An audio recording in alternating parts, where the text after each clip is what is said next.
नमस्कार दोस्तों। ऐसी मेरी परमपिता परमात्मा से प्रार्थना है कि आप सब सुखी हो, स्वस्थ हो, मस्त हो और मजे में हो। आज मैं आपकी सेवा में एक नया वीडियो लेकर हाजिर हुआ हूँ। वीडियो शुरू करने से पहले आपसे विनम्र विनती है कि अगर आपको मेरा ये वीडियो अच्छा लगे तो मेरा चैनल सब्सक्राइब कर देना और मेरा वीडियो लाइक व शेयर कर देना। चलिए आज के मुद्दे पर आते हैं। कुछ योग ऐसे होते हैं कि अगर हम उनसे रिलेटेड गलत काम कर रहे हैं, गलत दान कर रहे हैं, तो भाई उसका साइड इफेक्ट बहुत होता है। उसी के बारे में चर्चा करते हैं कि अगर छठे भाव में चंद्रमा हो, छठे भाव में आपके चंद्रमा हो तो पानी का दान शबील आदि में बिल्कुल नहीं करना। छठे भाव में चंद्रमा हो तो शमशान घाट और हॉस्पिटल में यथाशक्ति दूध का दान, पानी का दान कीजिए, लेकिन सिंपली किसी को दूध और पानी का दान नहीं करना। अगर आठवें भाव में आपके चंद्रमा हो अष्टम में तो भाई रात को सोते समय बिल्कुल दूध नहीं पीना। आदत है तो छूट जाएगी। दिन में कभी भी पी सकते हैं, लेकिन रात को सोते समय आपने कभी दूध नहीं पीना।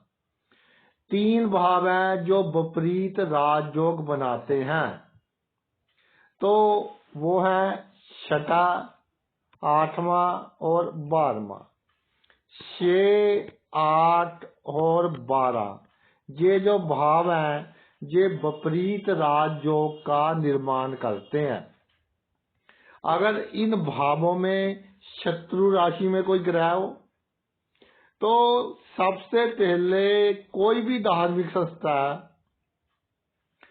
उससे बाहर खड़े होकर मत्था टेके, कोई ईश्वर से प्रार्थना करनी या प्रार्थना करें, कुछ समय रिलैक्स हो बाहर खड़े होकर, मन की बात सभी जब पूरी कर ले तब आप अंदर जा सकते हैं। नहीं तो बाहर खड़े होकर की हुई प्रार्थना का फल आपको पूर्ण रूप से प्राप्त होगा। इसी तरह अगर चंद्रमा 12वें भाव में हो, चंद्रमा 12वें भाव में हो तो लंगर का दान बिल्कुल ना करे। भूखे को रोटी खिलाने का काम नहीं करना। अगर चंद्रमा आपका 12वें भाव में स्थित है और कोई भी ग्रह उच्च का है, सब राशि का है, मित्र राशि का है, तो भाई उसका दान बिल्कुल नहीं करना। अगर उच्च और सब राशि का है तो बहुत मजबूत हो जाएगा, उसका दान बिल्कुल नहीं करना। जिनका 7वें भाव में गुरु है वो नोट कर ले मेरी बात। 7वें भाव में गुरु, सिले हुए कपड़ों का दान बिल्कुल नहीं करना आपने। जो सिले हुए कपड़े हैं उनका दान आपने बिल्कुल नहीं करना। गुरु कौन से भाव में? 7वें भाव में।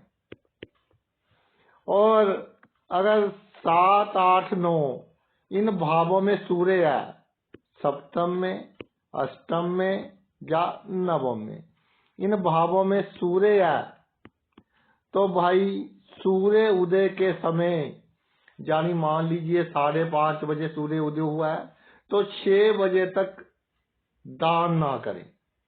यानी मंदिर में अगर जाना हो कोई चीज दान करने तो थोड़ा लेट चले जाएं।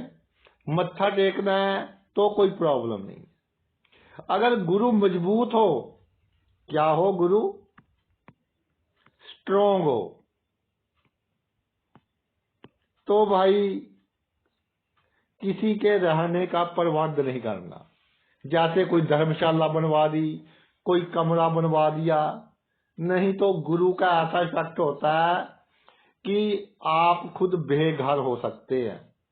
जब भी गुरु स्ट्रोंग हो तो उच्च का हो, सब राशि का हो, उच्च राशि इसकी चौथी है, सब राशि 9वीं और 12वीं है, जब मित्र राशि का हो तो बिल्कुल कोई कमरा वगैरह किसी के रहने के लिए कोई प्रबंध नहीं करना। अगर भाई आपका अष्टम भाव में सूर्य हो तो ये एक ऐसा योग है जो आपको प्रसिद्धि तो बहुत देगा, लेकिन कुछ आपको सावधानियां रखनी पड़ेगी जीवन में। क्या सावधानियां रखनी पड़ेगी? सबसे पहली बात तो ये है कि 8वां भाव जो है वो है जी मृत्यु का कह लीजिए, जन्म का कह लीजिए, आत्मा का कह लीजिए, गुप्त बातों का कह लीजिए। सूर्य क्या है? राजा है।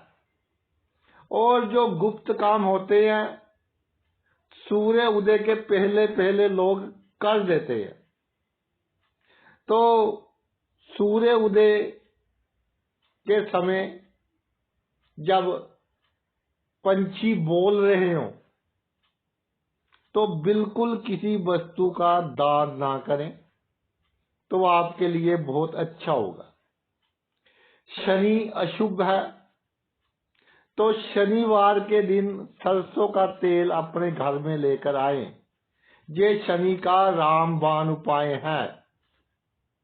अगर गरीब को दान कर दे तो सोने पर सुहागा। अगर भाई अष्टम भाव में मंगल हो, मंगल आग का कारक है और अष्टम भाव भी मौत का भाव है, तो अपने घर में कभी तंदूर ना लगाए।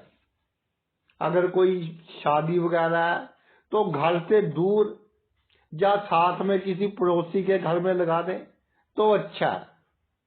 अगर 9वें भाव में शुक्र है, 9th हाउस में शुक्र है, तो भाई आपने कोई भी अनाथ बच्चा अडॉप्ट नहीं करना, यानी कोई भी बच्चा अडॉप्ट नहीं करना, वो आपके लिए दुख का कारण बनेगा। इन बातों का भाई ध्यान रखना। थैंक्स।